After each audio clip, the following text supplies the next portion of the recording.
Sa video ito pag-usapan natin kung ano-ano nga ba ang mga requirements sa pag-apply ng SSS Disability Claim Benefits. Kaya tara, samahan nyo ko't panoorin natin ang video na to. Pero bago yan, sa mga hindi pa nakasubscribe sa akin, kayo na ang bahala. So bago tayo mag-umpisa, tandaan ninyo kung ang isang membro ay hindi makapagpasa ng aplikasyon para sa disability claim ng personal dahil sa mga sumusunod na kalagayan ay maaaring magsumite ng mga kinakailangang dokumento sa pamamagitan ng kanyang kinatawan o sa pamamagitan ng isang koreo sa pinakamalapit na sangay ng SSS. So kung ang membro ay naka-wheelchair, may hirap sa paghinga, may naka-IV fluid, or iba pang malubhang kondisyon. Pangalawa, kung ang membro ay naka-confine sa isang institusyon tulad ng ospital, correctional institution, piitan o rehabilitation center. O ang membro ay naninirahan sa ibang bansa. So kapag ganito, ang isang SSS medical specialist ang magpapasya kung kinakailangan pa ng karagdagang mga medical na record o mga dokumento. So ngayon pag-usapan natin kung ano-ano nga ba ang mga application requirements sa pagkuha ng disability claim benefits. So unahin na natin itong basic documents. So una ay yung disability claim application form or DISCA form. So pwede nyo pong i-download yan online at fill upan nyo lahat, or kung hindi naman, pwede naman kayong kumuha yan sa pinakamalapit na SSS branch at doon nyo na lang po fill upan. Pangalawa, para ito sa initial claims. So, SSS Claimant's Photo and Signature Form. So, kailangan nyo pong kumuha nito tapos fill upan nyo na lang po lahat. At pangatlo ay ang SSS Medical Certificate Form. So, accomplished by attending physician within 6 months from the date of filing. Pang-apat, kailangan ninyong magbigay ng supporting medical records. Take note guys, certified true copy po yung ibibigay ninyo sa kanila. Panglima, kailangan na mag-submit ng member or filers ng SSS card or other valid ID cards or documents. So, isa-isahin natin kung ano ba yung mga valid IDs and documents na tinatanggap nila. So, una, meron silang tinatawag na primary IDs. So, kung meron kayong primary ID na nandito sa listahan, pwedeng isa lang ID ang isasubmit ninyo. Yun lang primary ID at tatanggapin na po nila yan. So una sa listahan ng primary ID na tinatanggap nila ay SSS card, UMID card, passport, PRC card, at Seaman's book. So kung meron kayo kahit isa sa mga nandito, pwede nyo na pong ipasa yan at tatanggapin na po ng SSS. Pero kung wala kayo ng primary ID na nandito, kailangan ninyong mag-submit ng dalawang valid ID na nandito sa secondary ID.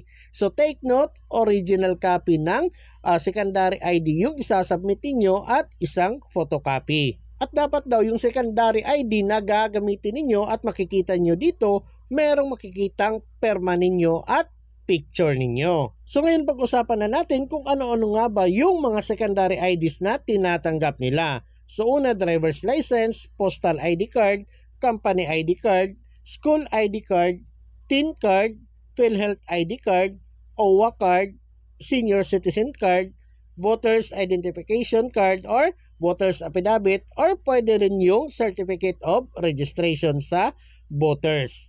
Tapos, credit card, dapat nakalagay yung pangalan at perma ninyo. Next is yung firearm license card issued by PNP, Face Workers License Card issued by BIPAR, GSIS Card, Members Record, Certificate of Membership, Health or Medical Card, ID Card issued by LGUs, Barangay, Municipalities or Cities. At ang panghuli ay ID Card issued by Professional Association recognized by PRC.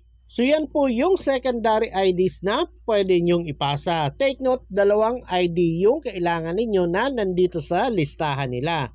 At sunod, punta naman tayo dito sa baba. So for example, wala kayong primary ID. Tapos meron kayong secondary ID pero isa lang. So kailangan nyo pang mag-submit ng secondary document. So take note guys, dapat meron kayong isang secondary ID. Hindi po pwedeng dalawang secondary documents yung ipapasa ninyo. Dapat meron kayong isang secondary ID para makikita yung perma at picture nyo doon sa ID. So ngayon pag-usapan natin kung ano-ano nga ba yung mga secondary documents na tinatanggap nila.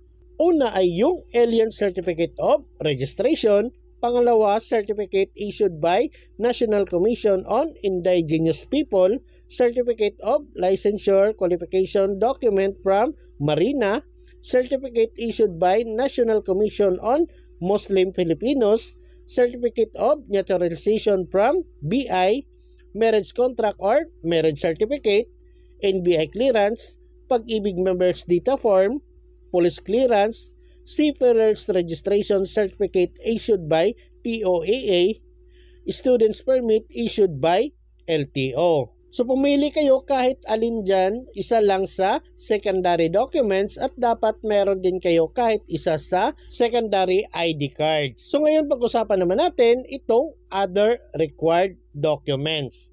So for example guys, meron kayong fracture, so dapat 4 months from injury operation, magbigay kayo ng certified true copy of any of the following: record of consultation or hospital abstract discharge summary, record of operation, so depende na yan kung kayo ay naoperahan. At sunod ay yung X-ray plate of affected parts. At dito naman tayo sa amputation. So kailangan nyo magsubmit ng certified true copy of hospital abstract or discharge summary at itong record of operation. At para naman sa coronary artery disease or heart attack, kailangan nyo magsubmit ng certified true copy of any of the following: record of consultation or hospital abstract discharge summary, record of operation kung kayo ay naoperahan, tapos recent ECG tracing with result, 20 echo result kung meron. At kung kayo naman ay na-stroke, 4 months from injury or operation, kailangan nyo mag-submit ng certified true copy of any of the following: so record of consultation, hospital abstract or discharge summary or record of operation kung kayo ay naoperahan, tapos recent CT scan MIR 2. At para naman sa PTB minimal, 2 years after onset, kailangan nyo mag-submit ng recent and old X-ray with official result taken at least 2 years prior. At para naman sa PTB moderate, 6 months after onset, kailangan nyo mag-submit ng recent and old X-ray with official result taken at least 6 months prior. At para naman sa PTB far advanced, kailangan nyo mag-submit ng recent chest X-ray with official result. At para naman sa pulmonary disease or COPD, kailangan nyo mag-submit ng pulmonary function test taken within the last 6 months or recent chest X-ray plate with result. So marami pa po dito sa baba. So meron pang mental illness. So basahin nyo na lang po nandito kung anong kinakailangan nila. Tapos meron dito diabetes, removal of organ, cancer, kidney disease, hearing loss, at panghuli ay cataract operation. So nandito po sa gilid ang mga kinakailangang requirements na isasubmit ninyo. Depende po sa sakit ng isang membro.